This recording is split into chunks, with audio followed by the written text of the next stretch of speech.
apparently I'm an MI6 Tory agent. According to the Iranian government, who banned me, they said if I go, they'll hang me. So I was forced to learn Quran. That kind of backfired on them. My generation and the new generation in Iran, all the kids, are either converting to Christianity or becoming atheists. I can show you oppression if you want to see oppression. I will show you actual poverty if you want to see poverty. You know, you're paying for your Sky TV, you're getting your cigarettes, and you're having 3 kids on benefits, and you're complaining that you don't have enough money. Instead of making me scared, it actually made me more brave over the last couple of years. I basically just said, F it, I'm just going to go out and say whatever I want to say. I refuse to be complacent. This is war and no one's seeing it. And I'm not saying it, people are going to be like the left will go like, you're spreading hate, you're spreading division. No. We didn't start any of this. We're trying to defend it. We're trying to counterattack it. But on a very more on standby, basically, like a soldier. I see this as war and I'm a soldier. My mother taught me, make sure to always say when you're doing your videos or making a speech, don't turn England into another Iran. Information covered up, censorship, corruption. The mainstream media have proven itself to be untrustworthy. I'm here to give a platform for debate, for truth, for open discussion. I'm introducing you to my podcast, Silenced with Tommy Robinson. Who exactly is Tommy Robinson, or Stephen Yaxley-Lennon? With the English Defence League, the EDL. The problem is with Islamic English far-right Islamophobic activists. Since then, there's been organised protests across the country in London, Manchester, Leeds. People in their thousands are marching for Robinson's release. There is no such thing in this country as a Muslim. Free Tommy Robinson! Welcome to my latest edition of Silence, my podcast, where today I'm joined with, what I call him, the rising star. I'd say certainly the citizen journalist of 2023, moving into 24. Mahyar Tousi. Wow, thanks for having me. It's all right, mate, it's my pleasure. I get encouraged. Do you know how encouraged I get when I see new people rise up? And new people rise up who aren't controlled, who are citizen journalists, who are working for themselves, giving their own opinion. And it's great to see, because whenever someone rises like this, I always think they're going to stop them, But you've got that big, that quick, it'd be hard to stop you now. So I'd love to just hear the man behind the headlines, who you are, starting at the beginning, Mahyar. Yeah, it is crazy because obviously you get attacked by all sides. When you're more independent-minded, the other side accuse you of being, surely you're not independent, you're controlled by, I don't know, some sort of other group. But then Probably Zionists. Yeah, basically, yeah. And then you got some people on technically should be on our side. They also like question you, like, we don't trust you. You're also funded by Zionists. I'm like, I wish they got a lot of money. I know, I get that all the time. Well, yeah. Mahyar, where was you born? So I was actually born in Tehran, Iran, the capital of Iran, and into a family that most of them already were pushed out after the 1979 paramilitary coup. They call it a revolution, I call it an Islamic paramilitary coup because it's an Islamic occupation. Most of our family, obviously we're not Muslim, so it was uncomfortable for them. But Your family were Muslims? Yeah, they were not Muslim. They're not Muslims? Yeah. Okay, and then the Islamic revolutions happened, which is when the mullahs have took control of Iran to implement Sharia. Yeah, basically. And the Iranian regime is very underrated in terms of the narrative that we talk about when it comes to Islamism and everything else. Because everyone focuses on ISIS and Taliban, but actually the godfather of the Islamic expansion is actually the Shias in Iran, because everyone focuses on the Sunnis. Yeah. So they made it uncomfortable, and let's just say my mother, who was not even political, she was actually saved by the British Embassy in a very rare case because she was chased by the morality police. The morality police obviously just check if you're covering your hair and all that nonsense. And she came, obviously she was brought here as an actual refugee, and I then was able to join her as a kid afterwards when she was confirmed, because I was under 18. So just so people understand the morality police. Yes. Up until 1979, in Iran, it was free. You didn't have to cover your hair. Yep. Women dressed how they wanted. Yep. And the Islamic Revolution happened where the mullahs took over the control of the country, and then women were forced to cover their hair. So, and then they have these secret morality police who walk the streets and look for anyone who's not doing that. Yes, not only covering your hair, but also women weren't allowed to have chewing gum, and not allowed to clap, dance, sing. For a while, men weren't able to have a short sleeve t-shirt, but then they gave up on that. So much. You weren't allowed to have Western music, but everybody had. And of course, satellite dishes were being doing crackdown on that. Basically, any fun was banned. How old was you with this? How old are you now? I'm 35 now. I'll be 36 in a couple of months. Yeah. Okay, so your mum's being chased by the rally police, and what she then claims asylum in the UK. Yes, and if you want to talk to people who are concerned about illegal migration now and the type of people who are coming here, talk to my mum. She's more radical than me because she was questioned this years ago about the fact that why is it that mostly young military-age healthy men, where are the women, where are the children? For our family's case, obviously my dad stayed. He's actually is stuck in Iran. He was under house arrest, there was a lot of chaos. But the vulnerable person in the family was the refugee, my mother, and obviously then me came here. Not the actual military-age men. Yeah, so did your mum leave without you? Yes, she had to, yeah. Okay. And so obviously I stayed with my dad for a while, and then I joined here. How long did you stay? How long was your mum in the UK? A year. A year? Yeah.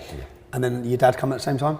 No, my dad isn't allowed, well, he's banned from leaving. I'm banned from going to Iran right now because apparently I'm an MI6 Tory agent. According to the Iranian government, who banned me, they said if I go, they'll hang me. But my dad used to come and visit as a tourist to kind of see me once a year. Then I got into politics, and he himself is a bit of a radical in Iran, protested. Against yeah. And what religion is your dad? Well, they're not really religious, but so my mum's side and dad's side, we got a bit of Christians in them, and Zoroastrians, which is the old Persian religion, basically. Okay. But they're mostly secular. Yeah. So your dad's stuck there? Yeah. And they took his passport away, so you can't even leave. Yeah. When was the last time you saw your dad? Over 10 years ago, probably 15 years ago. Wow. It's been insane, yeah. Yeah, last time I was able to see him was actually in Turkey. I went there, he went there, and the moment he got back into Iran, they didn't like it that he met up with me because apparently I'm a spy. So, when did they start calling you a spy, and why? So when I was young and naive, I was part of the Tory party. Which makes you a spy. And, well, when I was at uni, so it was about, I don't know, 13 years ago, whatever, 14 years ago. And so I got involved with the Tory associations and all that. And the moment I became political, they basically said, yeah, you're on the list now. And that was because it was all at the same time as, if those who remember, 2009, there was this fake election in Iran. They rigged it. The Green Movement, so they were really paranoid. They're always paranoid anyway, but they were paranoid about anybody who's outside of Iran who is speaking out. About Iran. Yeah, so there's basically a fatwa against me now that they want to kind of target me. They have tried in London, by the way. They tried to kidnap me. They follow me around every now and then. It's been a while now, but they follow you in a way that they want you to know you're being followed. Yeah, it's just mind games. They're not going to do anything. It's just Must make you crack. That's pressure. Yeah, luckily Fear. It doesn't work on me. Okay, so let me go. So you've come to England at what age with your mum? So I was old enough actually. I was probably 13. Age 13, so you lived there till you were 13? 14, yeah. And okay, so if you was in Iran till you was 13, what was it like growing up, and what was school like in Iran? Oh God. So my mum always felt bad for me because she actually, as she grew up, she experienced life before the Islamic occupation, which was basically, Iran was like Israel now, just, liberal society, whatever you want to do. And obviously because of Sharia, they were forcing everything down your throat. So every school, the Islamic teachings and everything. So I was forced to learn Quran. That kind of backfired on them. My generation and the new generation in Iran, all the kids, are either converting to Christianity or becoming atheists or going back to Zoroastrian, because the idiots thought if they actually force you to learn the teachings, you're going to convert to Islam or you'll be more kind of Islamic. But the Persian culture, the Iranian culture in general, they're not the same as the Arabs anyway. So if they are exposed to the real text and the ideology of Islam, like my generation was, they're like, this is a little bit weird, let's just say. So actually it's all thanks to the Iranian regime that the new generation are becoming less Islamic. They're rebelling. Yes, yeah. It was crazy. Yeah. Was it an all-boys school, mixed school? No, yeah, so always separate. And I actually went to a small independent school, so really, it was actually, the education system there, despite all the stuff, was actually slightly better than here, because most schools were small independent, not really some sort of posh private. You know, it kind of not that expensive to pay, I think it is now. But even the private schools or independent schools were forced by the regime to follow certain rules, obviously all boys. And what we were mixed with, again, with different types of people. So there were kids of families who were pro-regime, and they were very much any sort of teaching in school, like some sort of, I don't know, teacher who was doing science. It was the kids and the parents who still put pressure on the teacher not to teach too much Actual science. Science, yeah, basically. Because the Quran is their science. Yeah, exactly. Well, the one thing is fascinating has happened over the last 20 years or so, even since I left, was that back then they were still teaching history of the Persian kings and the dynasties and everything else. They have now completely erased history. When you go to school in Iran, they only teach history of Iran post-Muhammad. So essentially, and of course they're Shia, so there have been a couple of imams, Shia imams who were in Iran, like Hussein and a few others, and they focus on them. They don't really talk about the kings anymore, or where the actual origin of the country came from. Because they don't want the children to know their history. Basically, yeah. They want them to believe that that is their history. Yes, yeah. Did you have any brothers or sisters? So I've got technically a half-sister from when my mother came here, got remarried. I don't really see her as a half-sister, I just see her as a sister. Okay, so your mum come here and had a child here? Yeah, yeah. Okay. When your mum left to claim asylum, were your mum and dad still together? No, so they got divorced a year before anyway, Okay. so yeah. Oh, okay. Yeah. Then you stayed with your dad and then you come over after a year. Yeah. So you come at 13. Talk to me as a 13-year-old boy. You've lived till you're 13 in Iran. Yeah. Under the Islamic regime. You then arrive where? So for just a very ordinary middle-class kind of family in Iran, we ended up on a council estate in Lewisham, southeast London, under the Labour regime. So we went from the Islamic regime to Tony Blair's regime. Which one was better? So the interesting thing about this is, usually speaking, when people move to the developed world, there's a culture shock because they look up, they're like, oh wow, there's McDonald's here, or whatever. Without being arrogant, for me and my mum, it was actually, the culture shock was slightly the other way around, because we were looking around the area and the school that I had to go to, a comprehensive school, obviously a state school, the standards were low. I was in year 10, 11, and we were doing algebra that I did when I was 6 years old in Iran. So for me, it was like, what is going on here? But one thing was quite clear. For me and my mum, despite the fact that technically was a bit of a downgrade in terms of the standards of living, like the flats and everything else, we were still so grateful that we had finally opportunities and freedoms and got embraced by the generosity of this nation. And we were looking around, and people in those areas, obviously the more urban working class areas, everybody around me was complaining, even back then, the beautiful Labour government, that this is the worst country in the world, we're all going to die, and this is just the worst thing ever, Britain, England. And me and Mum was confused. We were like, what are they complaining about? I can show you oppression if you want to see oppression. I will show you actual poverty if you want to see poverty. You know, you're paying for your Sky TV, you're getting your cigarettes, and you're having 3 kids on benefits, and you're complaining that you don't have enough money. I could show you actual poverty. So, but my mother always taught me, because of this country saving her, and of course me, not only we have to be grateful, thankful every day, but also give something back. That was our duty, to become nationalists in this country. If this is going to be your new home, you need to embrace it. Don't always see yourself as the guest who was welcomed, but you have to make this your home. There are still many people, and many well-meaning migrants, immigrants in general, because they are from certain cultures, even if they want to integrate, they just can't. It's something in the back of their head, because of the pride that they have for their own original culture and heritage. They always would see themselves as foreigners. This country is really too actually soft but welcoming. You can easily integrate compared to like migrants in Germany or France. You can never become German, you can never become French or Danish, but here you can become British if you want to. Yeah.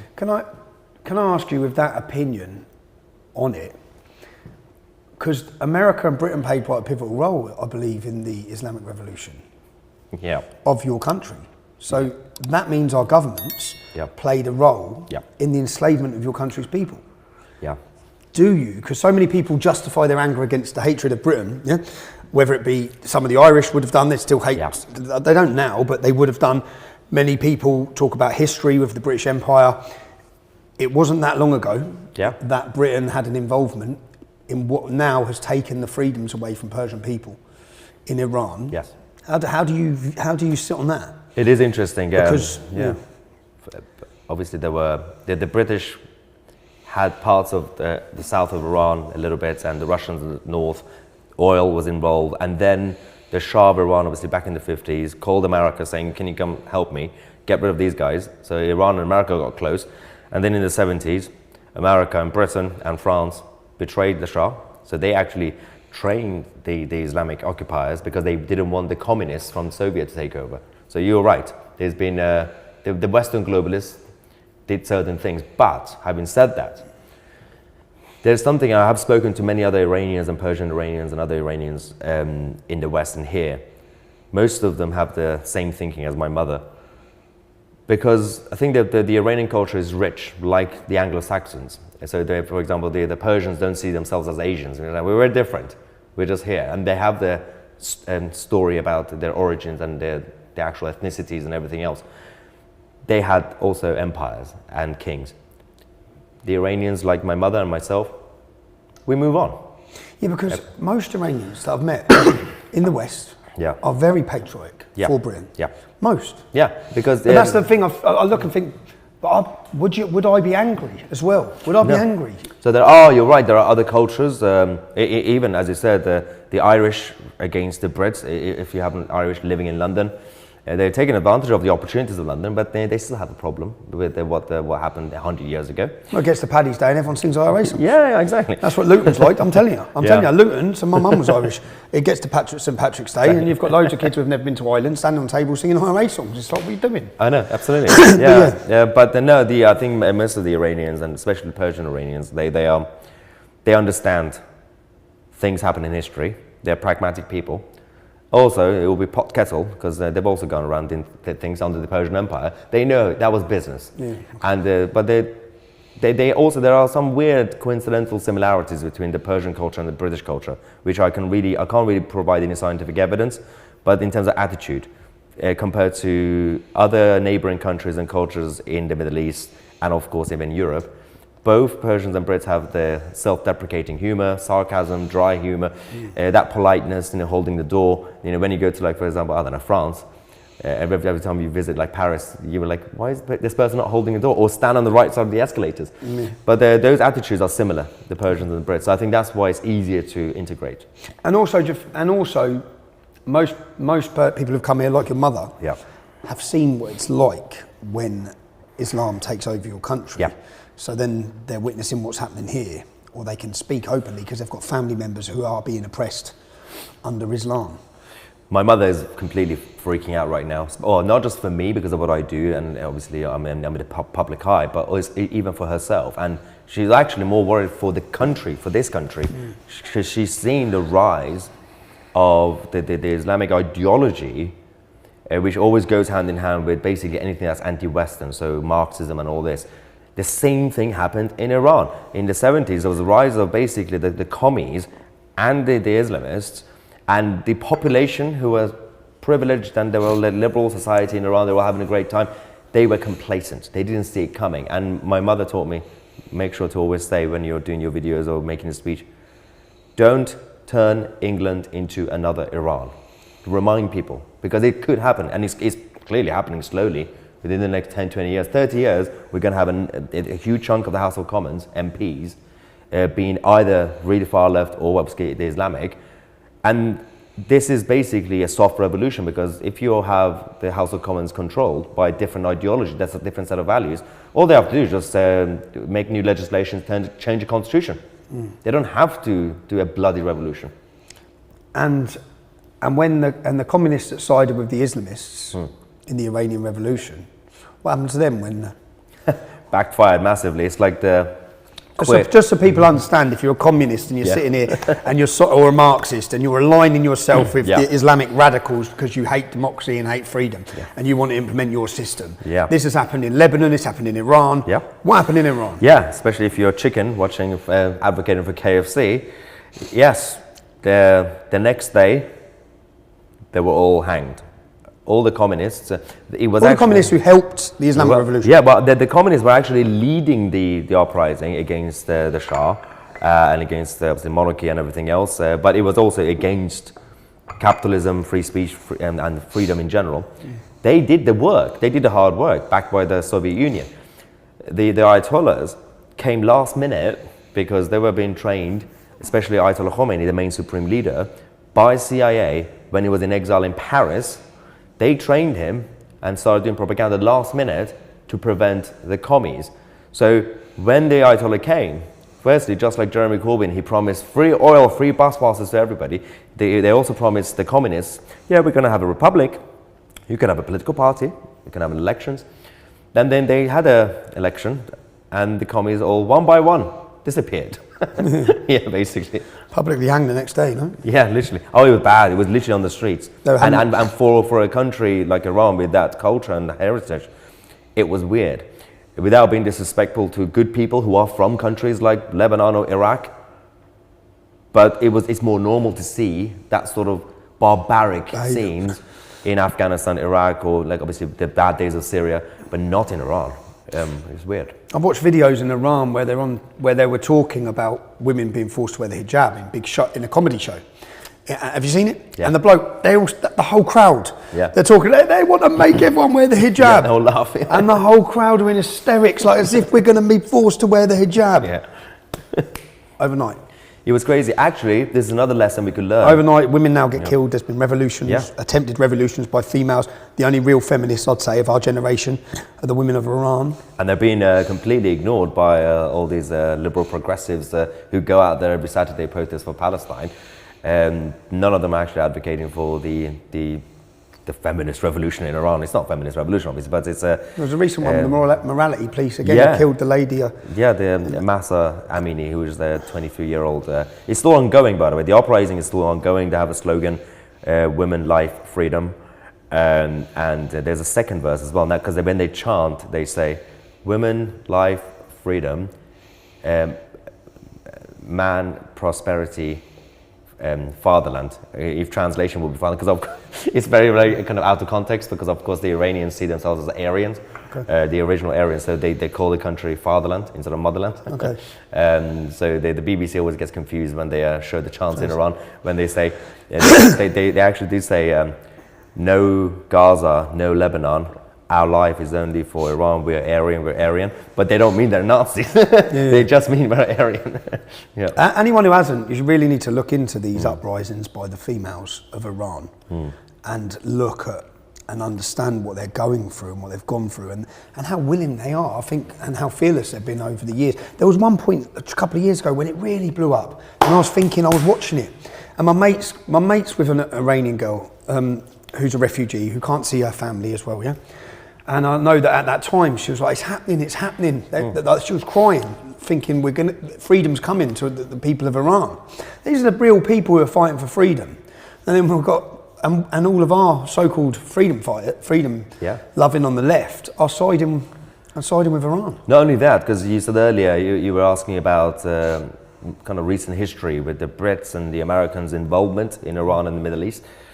It's backfired massively. Now all the schools are chanting about death to the USA. Well, yeah, I mean, it did definitely backfire, but the problem that the Iranians have is actually less with those guys, the British establishment back in the day, because they saw that as business. Fine, they just came, they did their thing.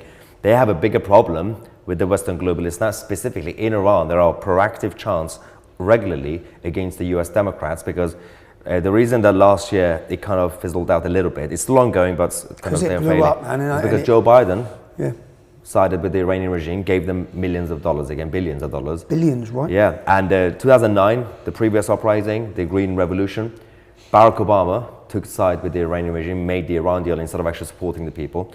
in the 90s. And the people were crying out, each one of these revolutions, they're crying out to America, help us, help us, help us. Yeah. If ever there should be I can look at America and their geopolitics and how they get involved in other conflicts. Yeah.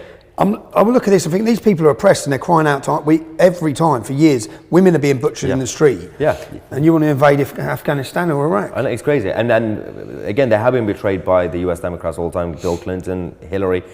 And you're right, if there were at any point there could be at least an academic case for humanitarian intervention, it would be this. But the Iranians also are smart enough to know, because they've seen what's happened before, they don't want to be liberated by the Western side. They want support. They do want support. And actually right now, the biggest allies that they have is Israel and in Iran. And they're very brave. Some of them, they're still going around either flying the Israeli flag or doing graffitis with the Star of David, because they know that the Jews and the Persians throughout history, they were always allies. And they know that Israel is already the boogeyman anyway. So they are trying to push Israel to hit the Islamic Revolutionary Guard. So not necessarily invade the country, but as long as they hit the nuclear sites and a couple of other, to weaken the regime so they could finish the job. People can rise up. Yeah, that's all they want. They don't trust the Americans anymore, they don't trust the British, because they see them as weak now. The leadership doesn't exist anymore. And they're looking at the likes of, the Putin and, Assad and all these guys. Not that they support them, because actually they don't like those guys, but they say, this is strong leadership. Why can't we have that? But good leaders, but strong. Yeah. Okay, so let's get back to you. You've come to the UK, you're in Lewisham, you're 13. What's it like going to school? What was the demographics? What was it like as you're a refugee? Was there racism? Was there hostility? Well, that's interesting. But so technically, son of a refugee, so I don't want to take too much credit for being a refugee. But so Lewisham was already very, let's just say, diverse back then, because it was more urban, working class anyway. Mostly the black community. So we had like 4 white kids in my class, one of them ginger, and then the majority black, but British black, and there were a few other just different places. That was the beginning of more the multiculturalism. So you had like Bangladeshi and a few other cultures, Pakistanis. So a couple of things, especially for someone who came from a place that didn't really see different skin colors like black people, you would think that, as a normal human, you'd be like, oh, these are people, they're different people. No, we saw all of them as just British. It's all about attitude and behavior, not skin color, because the black British kids were just British anyway. They were doing everything that the white kids were doing. The only racism I got was actually from a couple of kids from Pakistan in the school who tried to beat me up because I was Iranian. So they had a problem. And I always tell people, if you want to see real racism, I'll take you to like Asia and Africa and the Middle East. The neighboring cultures hate each other. Yeah. You think, oh, the English make jokes about the Irish. That's nothing. That's actual racism that they have. But back then, there was harmony in society in the neighborhood. Everybody was basically English and British. But now, my mother was still there till recently, and now she's decided to flee that area and move to Essex. With her husband, who's from Essex, to actually have a peaceful life. So it's not white flight. Can we correct? Because it's not white flight, yeah. Because what they used to call white flight has now totally changed. Because the blacks, certain other demographics are all leaving as well. They're trying to get out of the now densely populated migrant. It's because so even though 20, 25 years ago, in terms of skin color, you could see it's more darker than white, but actually no one cared. But now, that same area, you actually started to have actual multiculturalism, so literally different cultures, mostly the different Islamic cultures. People forget there are different cultures inside the Islamic culture, because the Shiites and Sunnis also hate each other.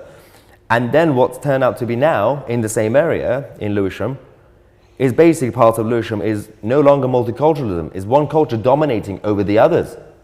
So even the British black community... Can we ask which culture it is that's dominating? It's crazy. The Christian black British community, even they are fleeing. They're like, we can't even go to a mosque. We can't even go to a church without being accused of being infidels or whatever. Yeah. It's insane. So you've done that at 13. Did you enjoy school in England? Did you... Well, I was academic? I was always a rebel and a contrarian. And clearly I was smart enough to get good grades when I was back in Iran. But I was always lazy anyway. But what made it worse was the school day education standards here was so low. As I said, we were doing things in year 10 and 11 where I was getting bored because I did this when I was 6. And so that actually made me be worse at school. And I started bunking off school, year 11, after lunch, and no one cared. And this is where you need to bring back traditional values, even, let's go extreme, Victorian standards, because for a kid, you need discipline. They didn't care that I disappeared after lunch. Do you mind if I ask as well, if when you come here to live with your mum and your father's not there, did that play a role in a bit of your direction for those few years? Was it a struggle?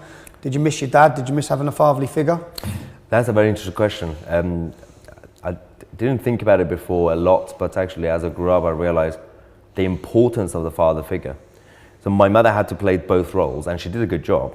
She was a dictator, so my dad became the cool guy, but it is very important. Luckily, I was still in touch with my dad regularly, so he still gave me his wisdom and everything else. And his wisdom is very much, he's one of those dads who just basically teaches you boys will be boys. He didn't try to he encouraged me to make mistakes. Because then certain dads try to be like, no, don't do this, don't touch that, don't do this. Actually, I'm so glad I had a dad who basically taught me to be brave and take risks, but take responsibility. And learn from those mistakes. Start drinking beer, but if you get a hangover, it's your fault, basically. But yeah, it was difficult. Did mum work? So obviously with my mother, that was also a big culture shock for her, because back in Iran she was a housewife. And she came here, then obviously she had the second husband and everything else there, didn't work. But then afterwards she had to then get a job. She had an option to be on benefits. She was like, I don't understand the concept. She just didn't get the concept. There was a lot of Iranians back in Iran were interviewed by CNN a few years ago. They're like, what do you like from your government? They're like, freedom, let us have a job, let us have businesses. The same interviewer went to America to interview, what do you want from the government? Free healthcare, free benefits. So my mother became an NHS nurse for Great Ormond Street. Okay. And for a few years, but it became difficult for her and her health and everything else. She left, and she did some stuff with flower arranging. I don't know what she does, florist basically. Okay. Started her own small business and things like that. But she had to do everything on her own basically. Yeah. You've left school. Did you leave with your GCSEs? What did you do when you left school? Did you go to college? Yeah, so for those who don't know, thanks to Tony Blair, the education system was messed up back then. So when I came here, I didn't actually have time to finish year 10 completed properly. So year 11 was my full year.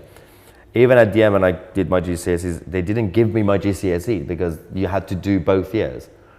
And now year 10 is a mock year. Okay, yeah. So I had to go to college in Lewisham. And to redo GCSEs? Basically BTEC. Yeah. And so I was basically 2 years behind everybody else now. And so I finished, then I didn't really have a plan, so I thought, well, apparently go-to option is university. Then I'm looking back, that was again the product of Tony Blair's government. They pushed everybody to go to uni instead of actually looking at different opportunities. Yeah. I wasted 3 years at uni and money and everything else. I studied finance and economics and all that, fine, I understand certain things. But, where did you go to uni? Manchester Met, so the cool university. Less academic, but more fun. Okay. we knew how to party. I only chose Manchester because of Old Trafford. Literally, I was like, I want to get a season ticket. You said you're a Man United fan? Yeah, I'm from London, obviously I'm a United fan. So I was 2 years behind at this point, but it was a waste of time. But uni really helped with one thing, exposure to life. And that's when I became even more political. I actually got involved with the Tories and all that. At university? Yeah, that's the only thing that the university days gave me, not the actual some sort of degree that could help me with a career. That was a waste of time. Not everybody should go to uni. No, I agree. Yeah, it's terrible. I don't want my kids to go to uni. Also, with all these new courses, well, lesbian dance theory, well, what am I going to do with that? And most courses are useless. They're just, yeah. So you've gone to Manchester. Was that a change? Because Manchester's a great city. Well, it was. He was, yeah, he was. Yeah. And well, no, because I was always a city boy anyway. So I was in the capital in Iran, then obviously London. I think that was the other reason I chose Manchester over like a campus university. I think it was out of fear. The city was more comfortable for me, which is kind of weird compared to other people. But that was also the first time I was actually exposed to more northern people and compared to London, all these northern kids going to uni. What did you think when you met northerners compared to southerners? They were so lovely. The first 2 weeks I didn't pay for drinks. No, yeah, I mean, we actually... So you've grown up in London. See, I see London as a country in itself. Yes. Very different people, totally different. Yeah. Step out of London, you meet different communities as well. So Yeah. you've gone to the north. You're meeting northerners. Yeah. Good fun. Yeah. Also, very good-looking women and girls, but I was incredibly bad at social skills in terms of trying to date. So With women? yeah, I didn't succeed at uni. No, No? no. At all? I was a late bloomer. Oh, was you? Yeah. Okay, how late? Well, Have we? early 20. Early what, 20s? Yeah, like 2021. Okay. Yeah, but it was interesting because it was. So you've gone 3 years through uni and you didn't? Well, I did at the end. I did at the end. Oh, yeah, okay. Yeah. Then you got into the British culture. Then I couldn't stop. So you've gone to uni, you come out your degree. Talk to me about getting involved in politics at university. How does that happen? So it was interesting. And why did that happen? I didn't realize it was always hardwired. When I got involved, then I realized, oh, it makes sense because if you're from certain countries, I would include countries like Russia and Iran and certain countries that are people automatically, even as kids, you know, when you wake up, you have to check the newspapers, you have to check the news. It affects your life. Obviously, it always affects you, but in the West, you become kind of complacent because things are relatively stable, relatively peaceful and prosperous. But those places, anything could happen at any point. So without realizing, I was always wired when it comes to finding out what's going on anyway.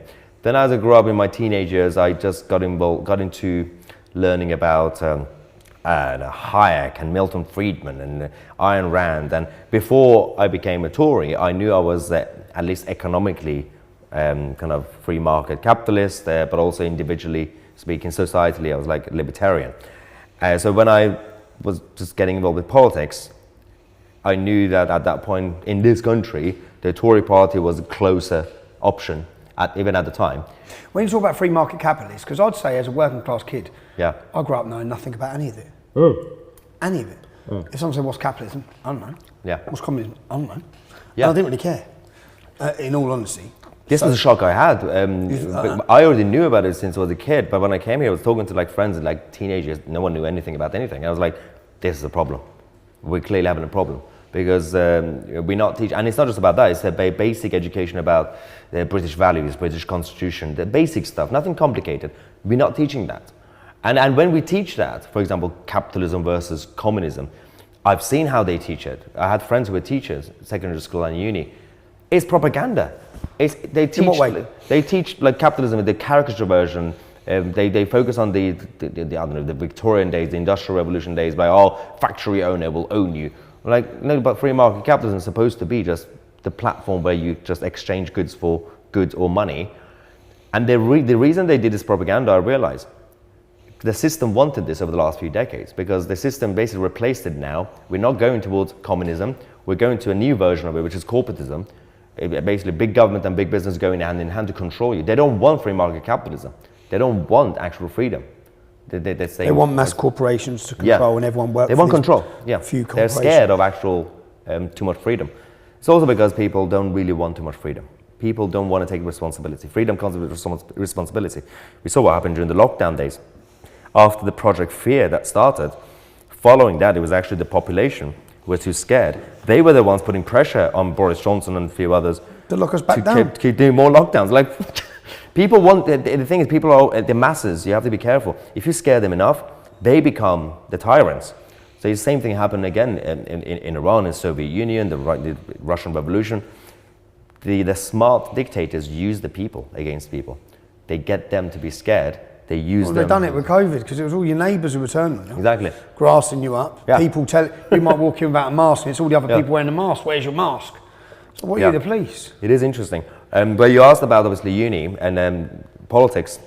The reason that final trigger for me to join a political party at the time and Tories was a very interesting story. A friend of mine took me to a Labour Society drinks with students. I walked in. The first person came and said, "Hi, what's your name?" I was like, "Hi, Mahyar. Where are you from?" "London." And he was like, "No, where are you from?" I was like, "Oh," I didn't mind. I was like, "Oh, I'm Iranian, Persian." And he turned around the room. comrades, our new Iranian brother. And it was just patronizing, condescending nonsense. They went to the Tories drinks next night. Which one was his first one? Labour? This was the Labour one. Okay. Being patronizing, basically kind of being obsessed with kind of my race and identity. The next night went to the Tory drinks. The first person came and said, "Hi, what's your name?" Mahyar. First question was, "Did you watch the football last night?" No one cared about the actual kind of identity or whatever. The Labour side, they pushed me to actually, and that was a new Labour. That was like the more liberal Labour. They pushed me to like, F it, I'm just going to go to the Tories. And that was David Cameron's Tories. How old was you at this time? First Tory meeting? This is about 2009-10. So, so David Cameron. Was that you coming out of university, still in university? Beginning of uni. So Beginning of uni? Yeah. Because I'd say it's probably changed now within universities from then and now. Was it easy to be a Conservative Tory member at university? Was there hostility towards them? Was there aggression on campus to do with politics, or wasn't there? I'd say there is now. But yeah, it was easier to a point because the Tory movement or any right-wing movement was smaller and softer. So it was still David Cameron's Tories, even though it was at the same time as the tuition fees protests and all the Socialist Workers' Party and all these weird people. But it wasn't as scary as now, let's just say. Yeah. It's completely mental now. Yeah, people wouldn't. I don't think people would say they're a Tory at university. No. We used to say it. At least they used to make fun of us. That's it. They were like, "Ha ha, you're a Tory." Now you get stabbed. Now they want to attack you. Yeah. Which now is producing a generations coming out of university with one mindset. Yes. They've got the influence of the next generation of university graduates are all coming through with one vision. And they did. There's no healthy debate there. No. It's not healthy to have that coming out of the education system. When you have two sides that have opposing views in universities, probably you can have some healthy debate and people can make their own mind up like you went to the Tories. Well, they did exactly what Chairman Mao in China or Stalin in Russia were trying to do by force, putting a gun to your head. But they did this softly and slowly throughout decades by infiltrating the academia and the media and everything else. The outcome is the same. They've created sheep and people who are scared to speak out. So back in the day, that one person who wanted to be a rebel in Nazi Germany or Stalin's like Russia, they would stand up and they get shot. Right now, it's not that the fear of there's a gun to your head. If you stand up, you get cancelled. You might even go to jail. And everyone's going to turn on you. Basically, yeah. See you as a figure of hate. Yeah. Okay, so you've joined the Tory party, the Conservative Party, just as a basic member, or did you become an activist? Yeah, activist, yeah. Oh, yeah? Well, it was back in the day when the young Tories were actually very active and they actually existed. Right now it doesn't exist. It's just a other propaganda where on the website, yeah, we have young Tories. No, you don't. But there was a reason they had to stop it because we got a little bit controversial. What are you saying, that the Conservative Party don't have a young Tory membership? They have young members. They don't have a young but movement. they don't have a movement. And That's going to be so damaging for them Yes. as we go forward in elections. Exactly. The next generation. Exactly. They stopped it in 2015 because of some scandals that happened. What sort of scandals? Parties? Yeah, but I mean, it got out of hand. But before that, the young Tory movement was very active. So you had elections and stuff, and it got toxic. And they saw it as a bad thing. I'm looking back. I'm like, actually, it was a good thing because it manned people up. People like were experiencing. It was like practice for actual politics. You know, it was nonsense. Yeah, people were doing campaigns and stabbing each other in the back for like a Tory youth committee position. But actually, that was a good practice. Because that's what's going to happen in real life. Yeah, now they don't have that practice anymore. But it got controversial, and you know, stories came out, bullying and things like that.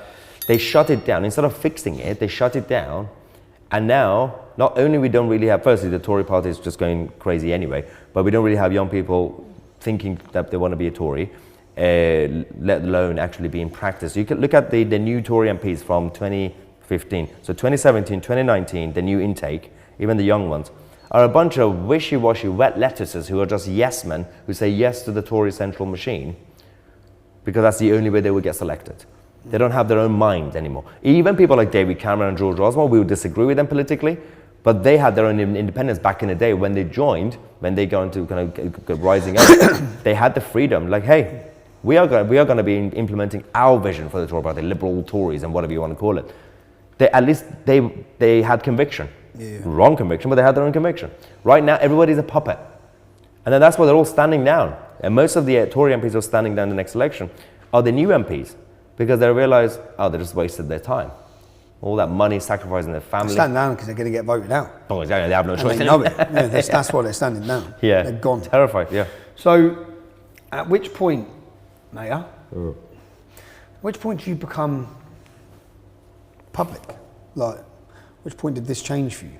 Where people start, when you start making videos? Oh, so... Which point did you go from activist to what was your career path then? What was your job path from there? So, my 20s, when I was an activist, I never actually... I worked in Parliament for like a few months, but I never actually worked in politics. I always had normal jobs, but I was doing activism on the side. It was actually post-Brexit and basically post-2015 days, when they also shut down the youth movement. I was already seeing it that people like me, because we were already more radical, we are not going to be able to be welcomed in completely. So forget about trying to be an MP, Mahyar, the Tory MP. Is that what you wanted to be? Yeah, I think at You did? first. Yeah, everyone was naive at some point. And the Brexit campaign happened, and I was involved with that, and so we did that. And afterwards, I was like, okay, so Brexit's over now. Well, the campaign is over. I don't want to get back into the Tory activism. What do? So I just continued with my work. But then 2017, What work? 18... What work was you doing at that time? Oh, just terrible. Well, not terrible. I just didn't like it. I was in sales for tech startup companies. Okay. Just classic London office jobs. Living in London?